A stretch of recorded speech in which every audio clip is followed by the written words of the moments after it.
marche? Bon, bah c'est parti. Je me suis fait un petit café. Tout ça, c'est pour vous parler de cette rentrée des classes, cette reprise. Alors généralement, à quoi on pense? On pense au travail et forcément au bureau. Alors aujourd'hui, je vais vous expliquer comment bien aménager votre bureau et surtout comment bien aménager votre petit coin bureau. Vous n'avez peut-être pas forcément un grand espace. Moi, j'ai un petit coin bureau que j'ai installé ici, tout simplement. Alors du coup, je vais vous donner les astuces et les bons conseils et les bonnes choses à savoir pour avoir un petit coin bureau hyper sympa. Première chose, il faut une pièce bien éclairée. Oui, la lumière c'est important. Avoir une pièce éclairée, ça va déjà vous motiver, vous aider à travailler. Vous n'allez pas vous faire votre petit coin bureau dans un petit coin sombre. Non, il faut toujours que ce soit un espace où il y a de la lumière et de la lumière du jour de préférence. Deuxième chose, il faut observer la forme de la pièce dans laquelle vous allez installer votre coin bureau. Alors, suivant la pièce, votre coin bureau, on l'a dit, donc c'est près de la lumière, mais vous pouvez exploiter toutes les places perdues. Et pour cela, il y a plein de petites astuces. Vous avez par exemple un petit coin d'une pièce qui n'est pas exploitable, et bien pensez que vous pouvez y installer votre petit coin bureau avec une planche, un plan de travail sur mesure. Il y a également des astuces où on peut se faire son petit coin bureau dans un placard. Oui, je sais pas, dans une entrée ou même dans votre chambre, vous avez un placard, et bien vous supprimez 2 étagères et vous y installez votre bureau. Voilà, et comme ça, quand il y a un peu de bordel et de désordre, on ferme les portes du placard et ni vu ni connu. Sinon, vous pouvez également exploiter sous l'escalier. Oui, c'est une place perdue. Qu'est-ce qu'on met d'habitude? Les balais, les serpillères, les valises. Et bien là, pour le coup, vous y faites votre petit coin bureau. Bon, ok, ce ne sera pas très éclairé pour le coup. Ça enlève le premier argument que j'avais. Mais au moins, c'est de la place perdue bien exploitée. Et bien sûr, les mezzanines, ça c'est l'idéal quand on a une mezzanine parce qu'on est un peu à l'écart. On a son univers et en même temps, on est ouvert sur le reste de la maison. Mezzanine, les combles à aménager, ça, ce sont de bonnes idées. Ensuite, la place du bureau. Soit vous vous mettez, comme moi par exemple, je suis face à une fenêtre et je profite de la lumière. Et en même temps, je peux mater un peu le voisin entre 2 dossiers. Bon, ça c'est entre nous. Sinon, vous pouvez avoir besoin de concentration. Dans ces cas-là, vous vous mettez face au mur. Ça, pour le coup, c'est un choix très personnel.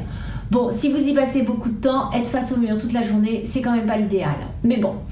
Ensuite, il faut penser que si vous avez un ordinateur et que vous êtes dos à la fenêtre, la lumière de l'extérieur va se mettre sur votre écran et vous n'allez rien voir. Donc pensez-y aussi si vous utilisez un ordinateur. Si c'est peu de temps, vous pouvez très bien être face au mur. En revanche, si comme moi, j'y travaille des heures, toute la journée, je préfère être face à la lumière. Voilà, ça c'est très perso. Autre point essentiel, la taille. Oui, la taille du bureau est importante. Pourquoi? Tout dépend ce que vous allez encore y faire. Si c'est un bureau d'appoint que vous mettez dans un petit coin pour ouvrir votre courrier, vos factures, dans ces cas-là, l'idéal c'est 80/50. Ça, c'est la taille standard. En revanche, si vous allez y passer plus de temps, c'est du 120/60. Ça, c'est une règle de base. Ensuite, il faut vous poser d'autres questions. La question de l'ordinateur. Si vous avez une imprimante, ça va prendre de la place sur votre bureau. Bon, vous pouvez bien sûr glisser en dessous une petite tablette où vous mettrez l'imprimante. Mais pensez-y, parce que souvent, on achète son bureau et après on se dit « Ah, mais je mets où l'imprimante ?» Donc là aussi, ça prend de la place. Pensez aussi si vous avez des documents, des dossiers, des archives, je ne sais pas, des choses que vous devez consulter régulièrement. Il vous faudra des étagères. Donc là, vous pouvez prendre un bureau un peu plus profond car du coup, vous pourrez mettre dessus des étagères au bout. Ou bien vous placez votre bureau dans un petit coin mais avec des possibilités pour mettre des étagères accessibles ou pas, suivant si vous devez consulter régulièrement des dossiers. Bon, le bon plan, la petite astuce, le sur-mesure. Oui, le sur-mesure c'est important parce que comme je vous l'ai dit, on cherche un petit coin bureau. Donc forcément, le petit coin bureau, il va peut-être avoir des dimensions un peu bizarres. Alors l'astuce que je vais vous donner, c'est qu'au lieu d'aller dans le coin bureau, dans les grands magasins comme Ikea, Castorama, Conforama, Leroy Merlin, j'en passe, tous ces grandes enseignes de bricolage ou de décoration vous proposent des bureaux sur mesure, adaptables. Non, c'est pas là qu'il faut aller. Il faut aller au rayon cuisine. Et là, vous prenez un plan de travail de cuisine. Vous le paierez peut-être moins cher et il sera aussi solide. Dans certains magasins, on vous propose même de la découpe. Dans ce cas-là, vous prenez bien les dimensions de votre coin bureau, vous allez au rayon cuisine, vous achetez un plan de travail et vous le faites découper aux mesures que vous avez prises chez vous. Ça, c'est la petite astuce. Ensuite, vous achetez des blocs tiroirs ou des tréteaux. Vous avez des tréteaux d'architecte qui permettent de mettre comme une petite tablette et vous pouvez y mettre des petites boîtes pour poser vos crayons ou autres. Parce que, évidemment, avec un plan de travail, vous n'aurez pas forcément de tiroir. Même si maintenant, je sais qu'il y a un système pour en installer en dessous.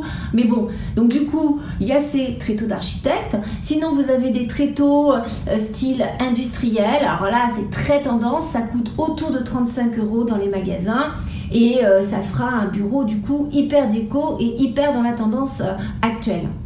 Ensuite, vous avez aussi une marque qui s'appelle Tiptoe qui elle propose des pieds adaptables. Alors ça se règle en fonction de la hauteur, hyper coloré, c'est assez sympa. On peut s'en servir aussi pour pied de table, pour tout ce qu'on veut, mais pour le bureau, ça peut donner un côté esthétique, un côté un peu plus moderne. Pensez aussi à la matière du bureau parce que vous allez toucher sans arrêt, donc il faut que ce soit une matière plutôt agréable et qui vous convienne. Le style. Alors pour tous ceux qui attachent de l'importance au style, vraiment des bureaux, il y en a dans tous les styles. Vous avez le bureau de le scriban, vous savez c'est celui qui se ferme comme ça. Bon là c'est un côté un peu plus rustique, mais ceci dit en déco on peut vraiment mélanger les styles. Donc pensez-y, ça peut très bien aller dans un décor moderne, mais en général c'est plutôt rustique. Ensuite, vous avez le bureau style industriel. Donc là, ça rejoint ce que je vous ai dit tout à l'heure avec le plan de travail où vous pouvez mettre des pieds métal. Donc ça, c'est hyper moderne et ça se marie avec tout. Et ensuite, vous avez le bureau en verre, en plexi, hyper contemporain, hyper moderne, qui se glissera partout et qui du coup, avec sa transparence, pourra un peu se fondre dans le décor. Les accessoires. Alors là, pour les accessoires, je ne vais pas vous faire un tour d'horizon de tout ce qu'on trouve dans le commerce. Il y en a pour tous les goûts, pour tous les styles, les pots à crayon. Voilà, là, vous faites votre choix, c'est à vous de choisir. En revanche, il y a deux choses importantes dans les accessoires qui vont être sur votre bureau. Tout d'abord, la lampe. La lampe, c'est un élément essentiel. Donc, ce que je vous recommande, moi, c'est de prendre une lampe avec un variateur. Ça, c'est important parce que du coup, vous allez pouvoir moduler l'intensité en fonction de la luminosité. Et puis, ensuite, une lampe articulée. Ça vous permettra également de cibler plus ou moins votre zone de lecture. Donc ça, c'est important. Mais sinon, la chose la plus importante, celle à laquelle il faut vraiment faire très attention, c'est le fauteuil.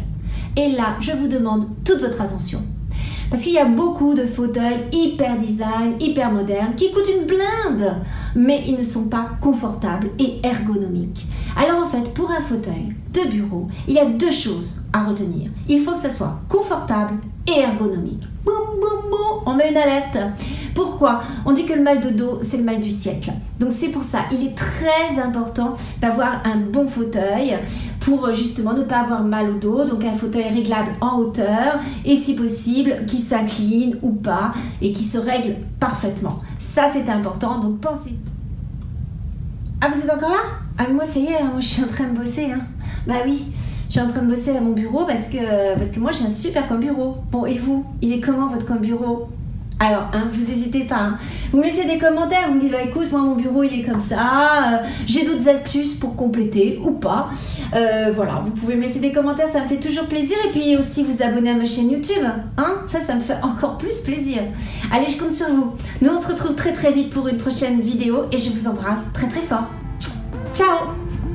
Et bien voilà, c'est fini les conseils pour aujourd'hui. On se retrouve très vite pour une prochaine vidéo.